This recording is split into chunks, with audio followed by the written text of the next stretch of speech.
Here in America, work is in trouble. We've offshored our manufacturing, sent away good jobs, and lost so much ability to make things. American Giant is a company that's pushing back against this tide. They make high-quality clothing, sweatshirts, jeans, dresses, jackets, and so much more, right here in the USA. Visit American-Giant.com and get 20% off your first order when you use code STAPLE20 at checkout. That's 20% off your first order at American-Giant.com, promo code STAPLE20. Stuck in a job you hate? Wish you could break into tech, but don't know where to start? CBT Nuggets makes IT training simple, affordable, and dare we say, fun. With short, engaging videos and hands-on virtual labs, you can build real-world skills right from your browser. No expensive hardware, no confusing software. Just practical training that gets you job ready. Learn at your own pace, on your own schedule, from anywhere. Start your 7-day free trial at cbtnuggets.com. Because a better career is just a few clicks away. Hey guys, this is the Jared Chester, and you're listening to the Horrible Movie Podcast.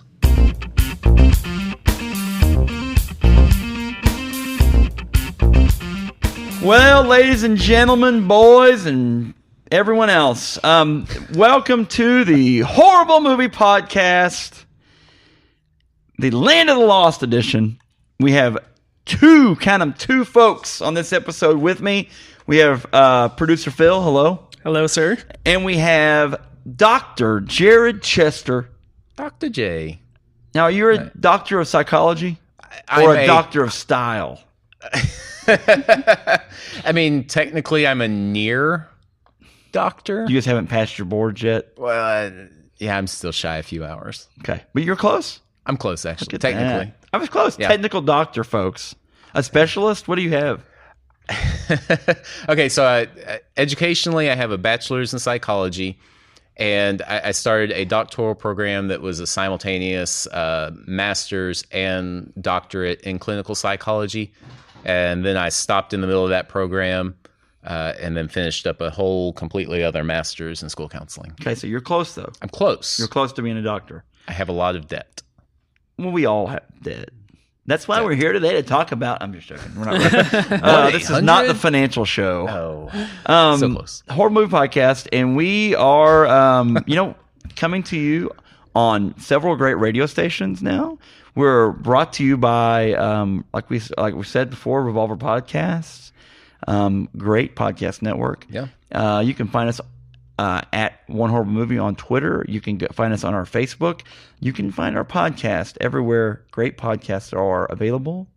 And thehorriblemoviepodcast.com, revolverpodcast.com. Great places, great people, great audio. That's great. But this movie is not as great. Today, like we said, we're talking about Land of the Lost.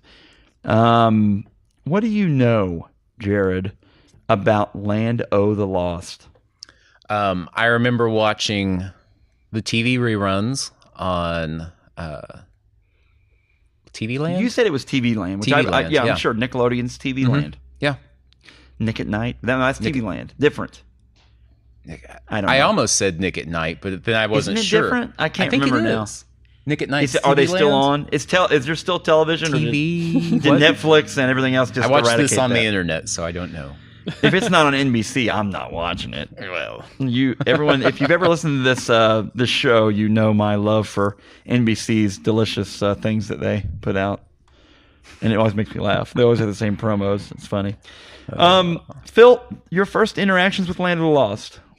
I think what I watched when I was a kid was the 1991 to whatever, how many seasons they had remake of the show. So like the original show was in the 70s. I don't know that I ever saw any episodes of that show, but I know I was watching it in the 90s when they remade it. So I watched a few, like probably at least half a season of that show in the 90s. Yeah. Really? Now, for those of you who know, we do a second show, and it's our midweek episode.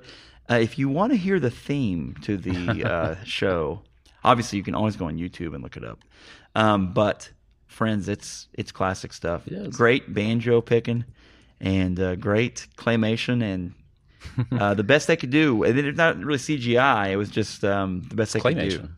It's claymation, but I'm saying like them when they're going over the a lot of green screenery. green screen. Yeah. Even And green screen miniatures, then? yeah. Yeah, and miniatures. Yeah. The Crofts, we talk about in length again on the midweek. We talk in length about the Crofts. And hey, I did some research since then. Yeah. Jim Henson and the Crofts, almost contemporaries, like same years. Muppets came out in 69. okay. Right, so I mean that was about the same time as the H.R. Puffin stuff.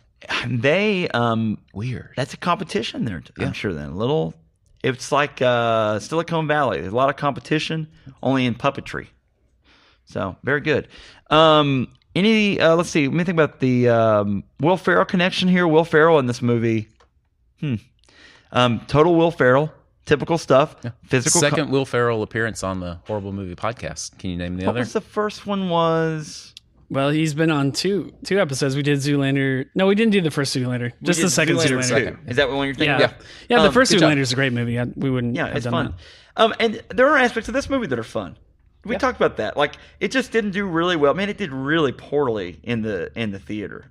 I mean, yeah, really poorly in the theater. I would say this is typical Will Ferrell, but it's not. I don't think it's full Will Ferrell in this one.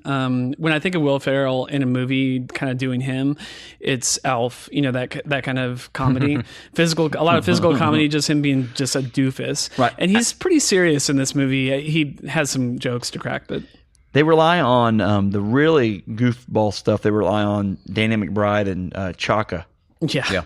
And Chaka's character is interesting. I wonder if is that Jorma. I think that's Jorma from the Lonely Island. That did Chaka. But anyway, so anyway, we have man. So many great things to talk about on this movie. The first thing we're going to talk about is something we like to call time for some deets. Land of the Lost came out in 2009, June 5th, 2009. Not that long ago. When you really break it down, I guess that is a while ago. Directed by Brad Silberling. Produced by Sid and Marty Krofft, which is pretty awesome, and Jimmy Miller. Based on Land of the Lost by Sid and Marty Krofft. Starring Will Ferrell, Anna Ferrell, I pronounced that name wrong, Danny McBride, and Jorma Taccone, who Jorma is Chaka. And Jorma is one of the Lonely Island guys. How old was Samberg. He when he was in this movie? How old was he approximately? Like, he was an adult. Okay. He just looks really young. Jorma looks very young, but he has always looked like that. He's in Hot Rod. Gosh, he was born in 1977. Yeah, he just looks super young, doesn't he? Wow. Matt Lauer is in this movie as well, and actually plays a fairly prominent Lauer. Yeah, as Matt Lauer, and plays a pretty prominent role. Yeah, in this movie, he's funny too. Really, the Crofts lending themselves to this, very good, very important. Will Ferrell, this was around the same time as Kicking and Screaming, so he was in that middle time when it was kind of not a you know how when he did Old School, everything was going great, right? Yep. I mean, Will Ferrell was the best ever, and then this was in that same middle area. Like I said, June 5th, 2009 release time. Budget $100 million. Wow, it's a lot of money, folks. That's a lot of rocks, a lot of stones. And box office, you guys see this? Yeah, I did see that one. Yeah. $68.8 million. That's a lot of loss, ladies and gentlemen. Even percentage-wise, that's probably the biggest loss I think that we've done on the show. Probably is. It's pretty bad. Kroll? I mean, I can't remember what Kroll's was. So percentage-wise, Kroll probably did worse, but I think it only had like a $20 million budget or whatever it was. So we talked about on the midweek episode. We talked about Danny McBride. Danny McBride's in this, and he plays Danny McBride as himself in a lot of things. He plays that. I don't know. I don't want to say backwoods, but kind of Hick. hick kind of scenario, all cut off shirt. It cracks me up. He kind of makes me laugh. We talked about DVD sales of this too. The DVD was released October 13th, 2009. Hey, it sold $20 million of CDs DVDs in 2 years. That's pretty good, right? Yeah. I mean, I'm assuming. So. I mean, maybe DVD sales that's a low number for DVD sales, but I mean, at $20 a pop, then that's $1 million. They sold 1 million DVDs. That's a lot. That is a lot. Ultimately, now I will say this: the director of this also directed Casper the Friendly Ghost, City of Angels, and his Brad Silberling, by the way. Casper the Friendly Ghost, City of Angels, which we've talked. Nick Cage, right? Yeah, we talked about this on the show. Lemony Snicket's, he directed that as well. Okay. And he directed, I guess, that whole season of 10 Items or Less, which is a grocery store-based TV show, which if Dave Clemens were on here, he would talk in length about that show because he loves that show. He also directed Doogie Howser. He directed Felicity, one episode. He directed 3 episodes of Doogie Howser. And, so he's been around the block. And he's the producer of the TV show Rain, which I think is goofy. Okay, so next up, folks, this show is based on segments, and this next segment is the moneymaker for our show. It's a segment we like to call a 30-second synopsis. Who's up? Not it. I'll do it. Phil's got it. All right, Producer Phil. What? You're not my uncle. You're not my dad. All right, Not you the have mama. this amount of time. Are you ready? All right. And 30-second synopsis. Producer Phil for Land of the Lost. Ready and go. So Will Ferrell plays a guy that's a scientist that's studying basically time warps that will transport them either through time or alternate dimensions. It's not clear. He takes another scientist and some random guy. They go back in time and they have to fight off aliens and dinosaurs to get this time machine back, basically. They eventually get the machine and fight off this Lee Stack army and then go back to their normal time. Very good. Wow, that was... Perfect. I think that was it. Good job. Man, I'm glad you did I skipped that. over a lot of that. A lot of stuff. Phil's a But pro. That was a good job, Phil. That really was. I don't know where that ranks. Where do you think that ranks in 30 seconds synopsis of all time? it wasn't great. I tell you what, Aaron Dicer and Andrew Ormsby are probably very, very good at the pros, yeah. And Jared had a good one. Jared had a pretty good one a couple months back. The Superman one. Yeah. Superman 4? Yeah. 3, 4? The Quest for Peace. But But no, that was concise. You hit the major plot points, and you weren't rushed through it. You wrapped it up at the right amount of time. It's a very basic plot. It really is. It really is, and a lot of it's just based on gags and everything else. So coming up, we're going to have a segment we call a power plot, not PowerPoint, Jared. There will be no small emojis like the or word transitions. things screening through. But let's go ahead. We're going to take a little break, and when we come back, we're going to talk to Jared and Phil about Land of the Lost. Power plot. Scared me. Woo! That was powerful. And we're back. So time to talk about the plot of Land of the Lost in a segment we like to call Power Plot. We're going to power through the plot while talking about the interesting factoids of the plot.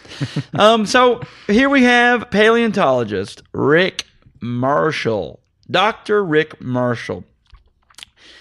He has a job at the La Brea Tar Pits. But before we get to that, we have 3 years before this. He is a renowned scientist. Paleontologist Scientist. And he's on the Today Show with Matt Lauer. Matt Lauer questions him about his new book coming out. And Matt Lauer questions his science, saying that Stephen Hawking thinks that his science, Rick Marshall's science, is completely ridiculous. I found this segment probably the funniest part of the movie. Well, Matt Lauer being involved was kind of funny. Yeah. So Will Ferrell's character Rick Marshall then decides he needs to. He leaves the interview and then he tries to. He's shamed on it. He's shamed and he tries to attack Matt Lauer, and it's embarrassing and it ruins his career. It kind of ruins his career. Then we segue, like we said, 3 years later, he's talking to looks like a high school science class, right? I think it's just like a museum. They came to the La Brea Tar Pits Museum, and Jared, have you now? Phil, you are from California. Yes, I never went to the tar pits. Jared, when you went to California, Nope. You've been there though, right? No, I've been to California. To San Francisco. Yes. But not L.A. The La Brea Tar Pits are in L.A., right? Yes. Yes. Yeah. They're in La Brea. La Brea. Makes sense. But I didn't know if you guys had ever seen these. I've seen them Tar on Pits. movies. When you were That's little, about do it. you remember the Tar Pits thinking, that's awesome? It's weird. It's weird. It's just tar? Boiling tar. Yeah. Weird. Hot magma. Molten. Hot fudge. So he's talking to a class that's come to visit at the tar pits. Then he ends up talking about tachyon, energy, and all these other things. The little bit gets over, and he yells at the kids, and they leave. They don't take his science seriously. They don't take his science serious. And Hugh, doctoral candidate Holly Cantrell. And she comes in. She believes in his theory. She's like the only person that believes in his theory. And, his idea on time warps and the bending of time and space to go to alternate realities, alternate universes. Yeah. And she believes in him. And what's the proof that she shows? Anybody? She finds a fossil it's a lighter that's 12 million or however million years old. Right? Yeah. And it's got big cat on it. And it says big cat on it. And it's a lighter. Mm-hmm. And it's embedded down into this fossil. The lighter turns out to be Dr. Marshall's light because he pops it out. And of course, it's a perfect fit. It is. And thus proof. She also has this crystal type thing around her neck that someone gave her. Yeah. Well, she found the crystal. Okay. And later on, and shortly in the movie, they go to the scene where they find the crystal, and it's in a flea market in the middle of the desert. Tourist, but it's like a touristy thing. But it literally is in the middle of the desert. Like this guy set this up out there. Expect to see some graboids. This is very, very Tremors. This is very, very much like Tremors. Yeah, boy, I didn't even think about that. Yeah. Desert base. It does look. It's probably the same exact spot where they filmed it. It is. I guarantee you. Imperfection. So they go out there and they meet Danny McBride's character, which is Will, right? Yes. Yes. Yeah. But in the movie and in the TV show, the family is a family. In this, these are people who are not related. It makes for a little better movie, I think, when they do that. But anyway, we'll get into the goods and bads after this. They get to and they meet Danny McBride, and Danny McBride runs this kind of tourist trap. Basically, he's got all these random items. He tries to sell them fireworks and these really lewd mugs, if you will. We won't talk about, and they really just want to go into the cave because it's this cave ride thing that he's built. But she's found these crystals there, and I bet that. This is all built on there because someone knew that there was power here. There was a portal. Well, I mean, they had the mannequins that looked like slee stacks, and I mean, obvious some elements from someone knew that Land of the Lost was part of this environment. Yes.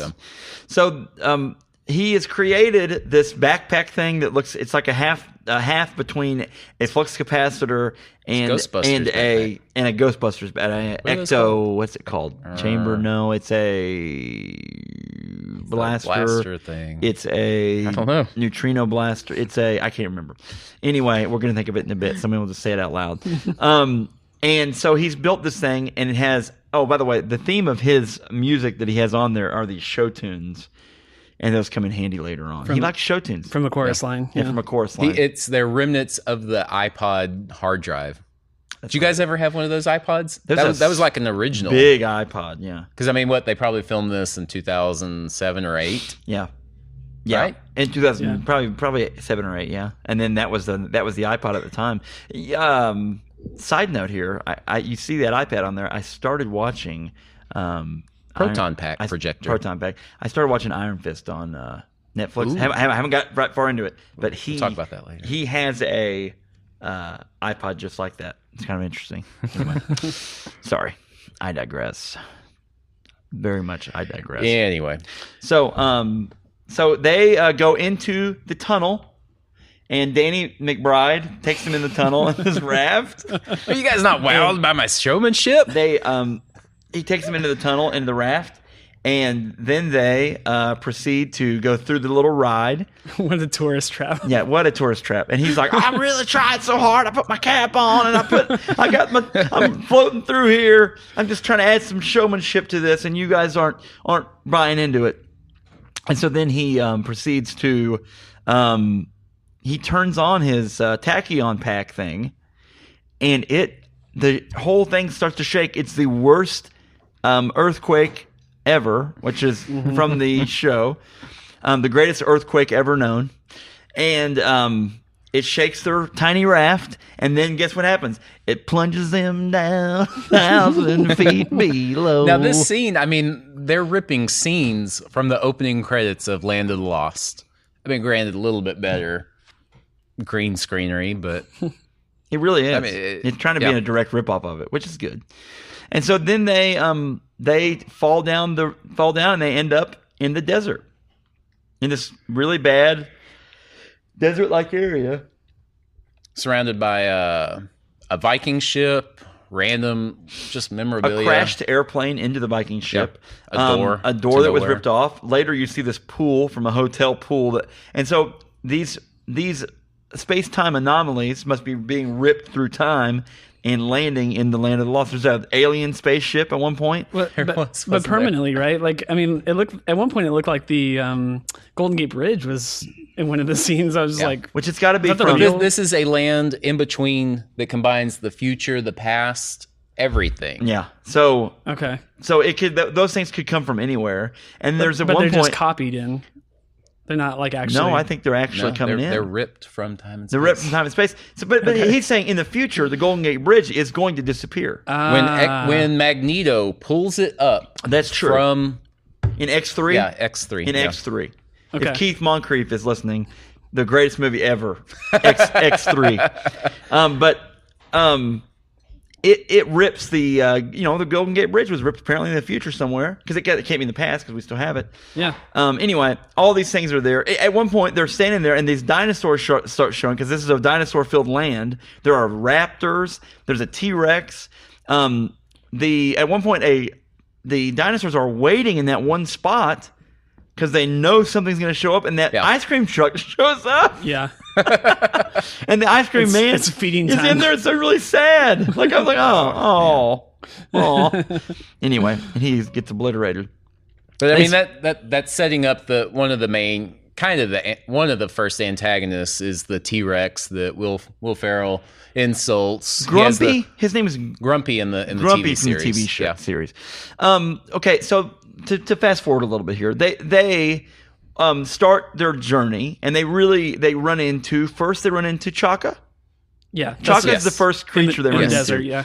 And he has a very interesting amorous liking he takes to Holly.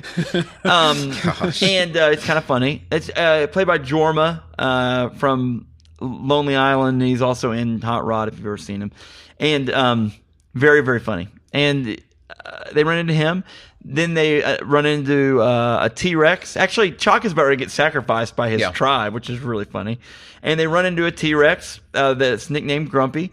And Grumpy's walking away, and Rick Marshall says his brain's the size of a walnut, and that makes him mad. He's smarter than you think. Yeah. And he chases him around. They run around these ruins that they ran into.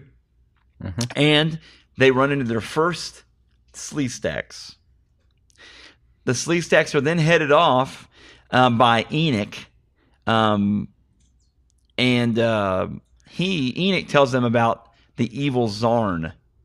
Yeah. And how Zarn is actually evil, and he's trying to take over all of time and space. And with Rick's help, if he can just get to Earth, he can save your Earth, Rick Marshall. So, and Enoch and Zarn are both Slee Stacks, right? They are, but they're intelligent Slee Stacks. They're drone Slee Stacks. The minions are just like slow-moving zombie type things. They're controlled, like mind controlled, basically. Yes. By the tachyons, right? Later Okay. on, yeah. Okay. By the crystals, because Enoch, the evil Slee Stack, but you don't know he's evil at first. Yeah, he Zarn, though, switch at the end. he killed Zarn, though, apparently. Enoch killed Zarn, and Zarn's voice is done by Leonard Nimoy, and they totally underplay it. Who did Enoch's voice? I didn't Anybody? recognize it. I didn't recognize the name. Probably not. Let's see who it was. John Boylan. Boylan. He's a well-known Canadian actor. Yeah. John Boylan. I don't understand the choice to make Leonard Nimoy the Zarn. Why didn't they switch him, huh? But probably saw him at Comic-Con and said, "Hey, Leonard Nimoy, Will you do this movie? We'll give you $20 if you'll just record this 1 minute snippet." He literally had like 4 or 5 lines in the entire movie. But so they kind of buy into what Enoch is telling them, and Why not? And they help. And then Enoch tells him he needs to go retrieve the tachyon amplifier. They find it. But on their way, they're going across the desert to find the tachyon amplifier. They stumble upon... It's moving, so they can't find it. Yeah. That Enoch can hone in on it, but he can't locate it because it's moving, and it ends up being inside a dinosaur. Yeah. Is it? Oh, is that why it's moving? Okay. Yeah. But let's get to this first. As they're trying to find them, they run across a T-Rex and an Allosaurus who they think are going to fight. They end up... again, this is when the ice cream truck arrives, and the small, little baby raptors. Baby raptors are attacking it. The Allosaurus and Grumpy show up to attack it, and then they're filming the whole time, which is really funny, which is good because I think it pays off later whenever they show the film, Yeah. And there's a lot of running in this movie. He's lot of running. He's running away from several dinosaurs here. A lot. And the Allosaurus and the T-Rex end up attacking him because he covered himself in dino pee. Now that is true. Earlier on, he was able to find this pee for some reason. No, he didn't find it. He collected it. He straight up sampled it from... he held the bucket underneath. Yeah. They have a conversation. I mean, and it's kind of funny when Danny McBride is questioning... Hold up here, Dr. Marshall. So you stood under the dinosaur and collected this. Well, yes. And so as they're going to collect the tachyon amplifier, they have to fight off the Allosaurus and Grumpy. He ends up killing the Allosaurus. The amplifier is taken by... They get the amplifier. It's stolen by a pterodactyl. And then I believe the technical scientific term is pterodactyl. Pterodactyl. I was skipping through that. I was skipping through that. So then they have to go to the pterodactyl bed, and they end up getting. They go out walking on this heated pterodactyl bed thing. Marshall lulls the pterodactyl babies who start to hatch to sleep by singing I hope I get it, some show tune, I hope I get it. And Chaka joins in. Chaka's singing. This beautiful man voice. He has a great voice.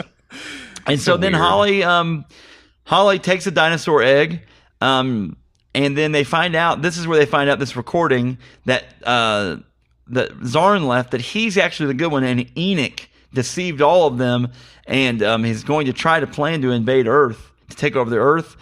The Slee Stacks arrive, and Enoch then, like every good villain, tells them of his plan. I'm going to have these Slee Stacks. They reproduce like rabbits, basically, and they're going to be able to take over the whole Earth. And so, and there's nothing you can do about it. And so they basically they have to go use the crystal link thing using the amplifier. So Enoch can open a portal. They are able to open the portal.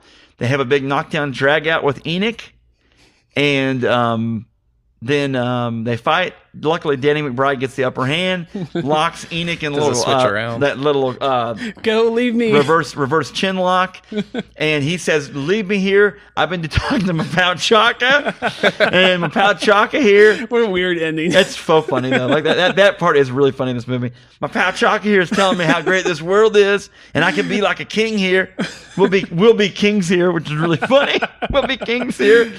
And so he grabs Does Enoch. he say that? Yeah, he does. And then Enoch, we'll be kings here. And then Enoch decides it's time to. He's trying to beg Marshall for forgiveness, and Marshall goes, "Science does not forgive." Rick Marshall goes, "Science does not forgive Enoch." And he and Holly jump through the portal. We then the waning moments here. We have Will and Chaka. Going piggyback through the desert. They come upon the village. These beautiful maidens come up. My favorite line in the whole movie is when Will goes, "Oh man, these are what your women look like." Man, I made a good choice. It was a really good choice as they begin to touch his denim clothing, because he has on a denim vest and denim jeans. He was made to live there. He was created to live there. Then we segue to Earth, like a year later. And Matt Lauer is having to eat his own words because Dr. Marshall wrote a book. His new book is called Matt Lauer Can Suck It. And he makes Matt Lauer read it on live television and on the Today Show. And then they leave the egg behind, and basically Sleestak egg hatches as the credits are rolling. As the credits are rolling. That's how the movie wrapped up. They intended to make a sequel to the movie, but that was not in the cards. That was not going to happen. With that sort of a budget boon, that wasn't going to happen. I thoroughly thought it was a pretty bad movie, and I think that's good at times. However, wow. Yeah, it's kind of a cluster. It does not really pay great homage to the other one because of the tone of it. But this is part of, and we'll get into this in the next segment, but this is part of that same remake for remake's sake type thing that people have done. Mm-hmm. They try to use nostalgia. And coming up in the next we'll have some goods and bads. We'll rate this movie, and then we're going to talk about what these two have been into lately. We'll be right back. Goods and bads, goods and bads. It's time for some goods and bads. All right, so guess what? Land of the Lost. Did you feel lost during this movie? I never felt lost during this movie. Did you guys ever feel lost during this movie? I didn't. I didn't. I knew where it was going. The plot is very basic, very elementary. Well, if you've seen the old TV show, you knew exactly what was going to happen. Right. And I think you knew where this was going. The plot twist at the end, when Danny McBride's character Will stays there with Chaka, makes me kind of laugh, because I think he thinks his life back on Earth is a little bit boring, probably, but he thinks that the way Chaka, my pal Chaka here, I was made for this world.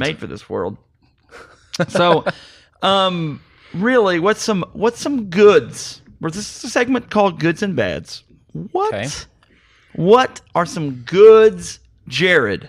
Yeah, I like the Matt Lauer segments. It was just a good bookmarks or bookends for the show. I feel like there was a lot in the middle where I was just kind of, maybe they're shooting for a teen audience on some of the humor, the groping, and some of the jokes just seemed a little immature. Which that's this type of movie, mm-hmm. But I like the bookends with Matt Lauer. Matt Lauer. Why did I say Matt? Matt. That's his name. Matt Lauer. I like that. There was some funny parts that were laughable. I think you get a lot of that in the trailer. Some of those funny parts. I expected more drama and not as much slapstick, I guess. The scenery and I think the visual stuff was pretty good. The dinosaurs looked pretty decent. Mm-hmm. So I could see where they spent the $100 million on budget. Goods. Yeah. Phil, what's some goods? Yeah, just the humor in the movie was pretty good. I liked some Will Ferrell type moments where they kind of just let him go and do whatever he does best. He at one point has like a donut M&M sandwich that he makes. You eat the donut M&M so you don't have to eat the M&Ms later. Like it's just he just puts it in the middle of the sandwich. The auto-tune scene That is pretty funny. That scene was great. And that was about the same time around the same time maybe Cher came out. Maybe that was earlier. Yeah. I bet it was. If you haven't seen the movie, they put their hands on this crystal Emmy-looking award, and it auto-tunes their voice, so they actually sing Cher. Yeah. In Do this you scene. believe in love after love? When did that song come out, guys? 2005. Okay. 2008. 1998. What? Yeah, 1998. Okay. I did not know that. Pretty crazy. I liked the Weird. the dinosaur urine scene where he's like splashing himself with it. It kind of Oh, that's early morning stuff. it kind of reminded me a little bit of the humor that's involved in the first Zoolander movie with like the gasoline fight and Yeah, stuff that like was that. funny. And then at one point, he's like, "You really got to drink it, so you got to get into your bloodstream here. You really got to be thorough. This will help out." I immediately regretted that. Immediately make it worse. Maybe if I do it again and wash it, it will help. I think I forgot to talk about, by the way, whenever he gets swallowed in the end yeah. by Grumpy, Grumpy ends up being his buddy because he helped. He's going through dislodge something in a lower intestine. He was going through his intestines and he helped dislodge something. I thought it was kind of funny. Gross. And then like the only other part that I really laughed at in the Land of the Lost, like the middle part of the movie, was the mosquito bite.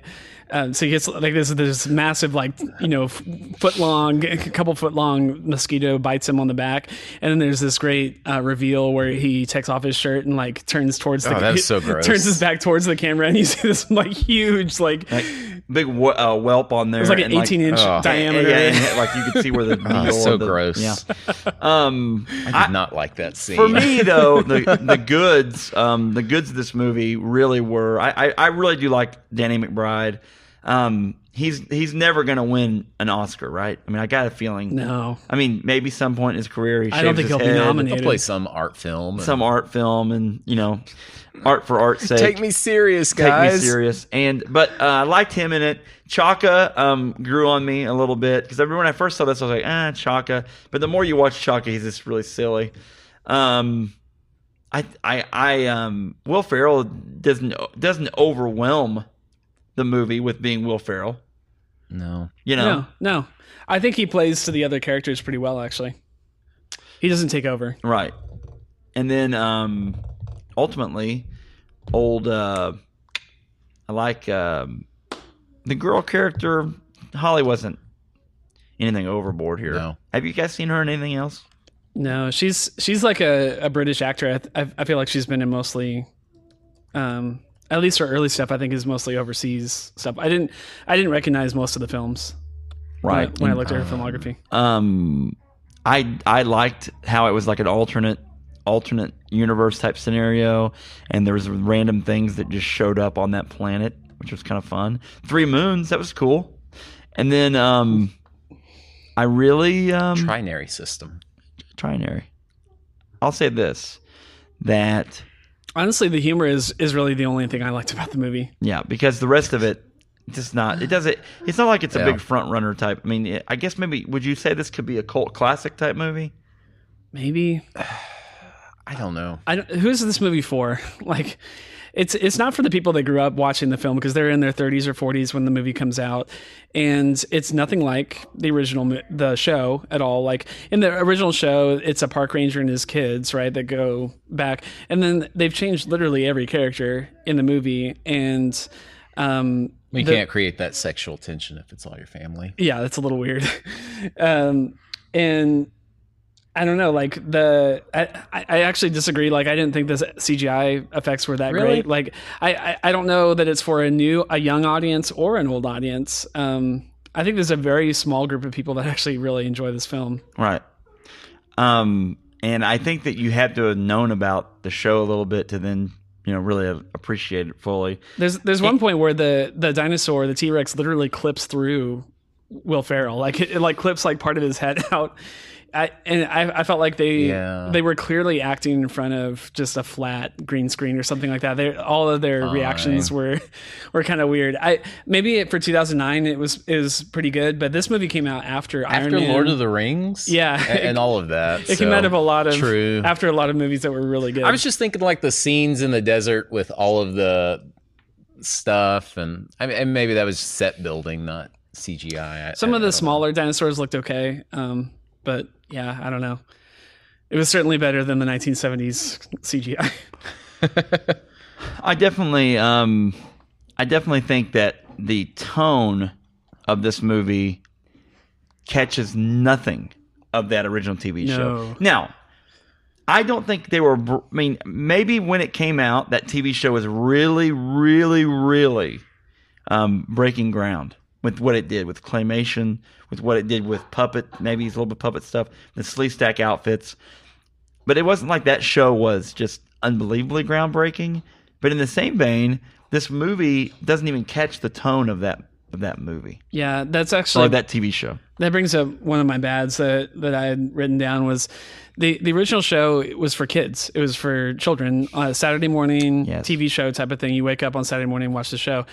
This movie was like disturbingly adult. Like at times. Yeah. I mean, there's a lot of language in the movie, which I don't mind. I mean, I'm fine with language in movies, but when you're trying to remake a show that's very innocent and then make it into this, it just seems very offensive to the original source material. But you're remaking it for people that are now adults, older, middle-aged, right? And maybe that's why they did that. But I don't know. I found it kind of weird. There's actually one part, he doesn't actually say the words, but there's a part where Will Ferrell's character mouths the words "F you," and so like it's just like, wow, that's a far cry from the original show. No. So yeah, and just like the boob jokes and the sexual stuff, and there's allusions to smoking pot and masturbation and like all this kind of stuff. So it's just like it's really it's really, really weird. Very weird. What else? What are the anything else we can think of that are the bads before we rate this thing? No. How did Holly's character know how to translate Chaka's language? She said something like it was similar to some other. She was a paleontologist, so she studied foreign and ancient dialects. I remember them tying that in somehow, but she's not just translating; she's fluent. Like That's true. Like everything that Chaka says, she's like, well, and then he said this, and then he said that. Well, I'm not going to translate that. Yeah. There was some really weird stuff where they just like, you just go with it. It's just like, okay, that's not going to make sense. I'm just going to enjoy the ride. Let's do this. Let's rate this movie. Okay, Jared, 1. Okay, we're going to rate in horribles. 1 horrible is pretty bad. Bad movie. Okay. 5 horribles is really, really bad. A few weeks ago, actually last week, Andrew Ormsby said that the Avengers, the 1998 Avengers, was a 5. Paul Huft said that The Love Guru was a 5. Yeah. To give context. Jared, rate this in horribles. In horribles, I would say I would go middle ground, a solid 3 for me. I chuckled. I remember thinking somewhat, not fondly, but I remember thinking, oh, well, that was a fun movie, but upon it, I don't think it holds up on rewatching it in context of watching it for a critique. If I can turn my brain off for an hour and 40, yeah, I laughed some, so I'd give it that, a 3. Okay. Phil. Back before when we started the show, I was going to go 1, but I think now that I'm thinking about it, there were large stretches where there was nothing funny going on, like 15 minutes straight, and I didn't laugh once. So I don't know that I'd want to watch this movie again. I think I'm going to go 2 for my 2 for my rating. Yeah, I'm going to be honest, and I'm giving this a 1. Okay, because I halfway enjoyed it at times. I think you're going 1 because you enjoy the Danny McBride part of it more than I do. I'm not familiar with his other work. And I appreciated their attempt to try to make Land of the Lost. Even when it came out, I was like, that's kind of fun. That's a good idea.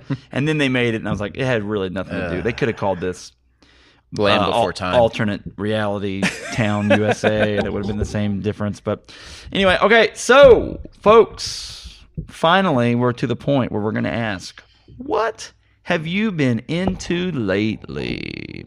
Jared, what have you been into lately? I haven't been into much, man. I've been wanting to get into Iron Fist. Yes, I'm only half of episode 1. That's all I've really had time for. It's beautiful, but by the time this airs, I probably will have watched the entire series. I don't know. I haven't heard great reviews of it. Have you watched or heard anything of it, Phil? I'm behind on the last several Marvel shows, but I've heard the same thing, that the reviews are kind of middling on this one. Yeah. I heard that the reviews are such on there that they screened the first 6 episodes. Yeah. And people made a snap judgment on it. They also, and we're not really going to get into this here, they also talked about, well, Danny Rand is a white guy and he's doing karate. So it's like, well, Danny Rand in the comic book is a white guy. So I'm sorry. Like He does too. Yeah. I mean, it's okay to stay with the comic still, right? I mean, is that okay? Anyway. Sometimes. Just a thought. All right.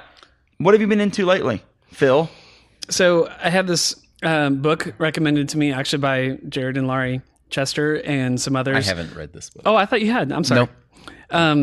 Several people, I mean, honestly, a lot of people have been recommending it to me over the last 4 or 5 years, but finally got around to reading it. It's Ready Player One by Ernest Cline. Mm-hmm. So you got to understand something. When I read a book, I read a lot of comic books, but just regular novels, I don't read them. I don't read novels at all. And when I do, it takes me a very long time. Like it might take me 3 or 4 weeks to go through a 400-page book. I read this book in a week. Mm-hmm. So just 7 days.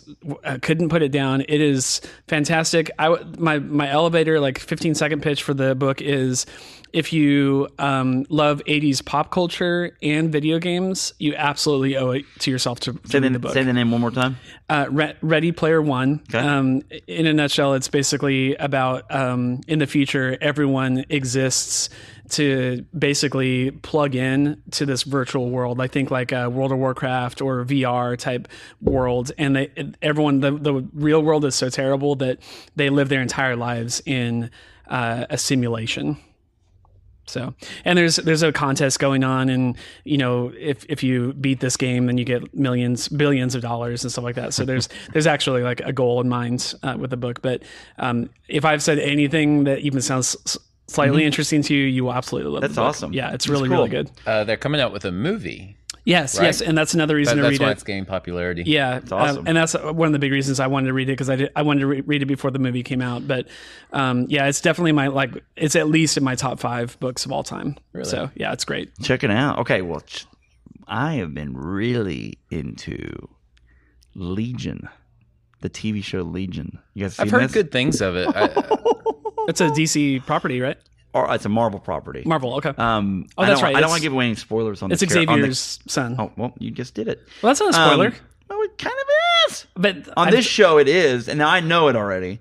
But they don't say that he's his son? Well, they're not to that point. You're just learning about the character. Hey, it is a... No, I've seen that on a commercial. Well, I understand that, but I'm saying on the show... They're not pushing that right now. They're saying, okay. Who is your father? Well, I don't know. He's just found out.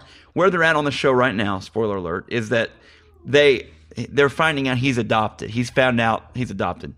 This is like what's the Leonardo Problem DiCaprio? Child. Oh. What's Leonardo sort of that? But what's the Leonardo DiCaprio show?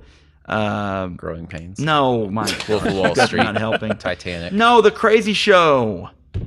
The Crazy It's show? the crazy Inception. Inception. Gosh, you're helping. Thanks for the It's a help. movie. Okay, go ahead. Did I say show? Yes, you said show. Grandpa said show. But anyway, that movie, Picture box. this show has a lot of that in it. And you're like, is this real? What's real? Because literally, like the whole show is, I'm not sure if this is happening in his mind. Is any of it real? Is all of it real? It is a great show. Like it's been I catch myself thinking about it throughout the day going, wonder if that is what's getting it. And Are we in season 1? Oh yeah, which Okay. it's against one of Jared's rules is that he won't watch a show if it's in season 1. He's got to get this one's going to get to season 2. I mean, I Okay. thought that about Backstrom too, but that didn't happen. But at any rate, man, I'm telling you, Legion, his power, unbelievable. And there's the villain of the show has been a slow burn to get to said villain, but it's going to be a great payoff as it goes. Only 8 episodes, I believe, wow. and I think we're on episode 5 right now. What network? What? What network is it on? Oh, it's on it's on FX. Okay. But I have Hulu, so it's on Hulu. Gotcha. And so we watch a lot of stuff on Hulu. So, been into that, and then books. I've been reading the Bear Bryant's autobiography, which came out in 1974, but it's pretty awesome. So, really, folks, listen, we're so glad you tuned in today.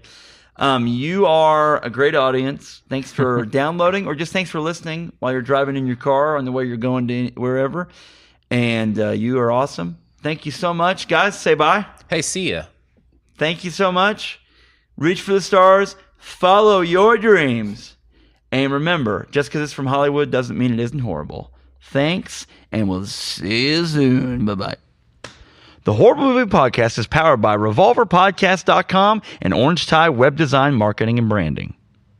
The Horrible Movie Podcast can be heard on great stations like 105.5 KFGM in Missoula, Montana, from Missouri to Missoula, 88.1 KZGM, South Central Missouri's public radio station, and weekly contributions on KPOV 88.9 High Desert Community Radio. Listen to us on iTunes, thehorrormoviepodcast.com, revolverpodcast.com, and anywhere podcasts are found.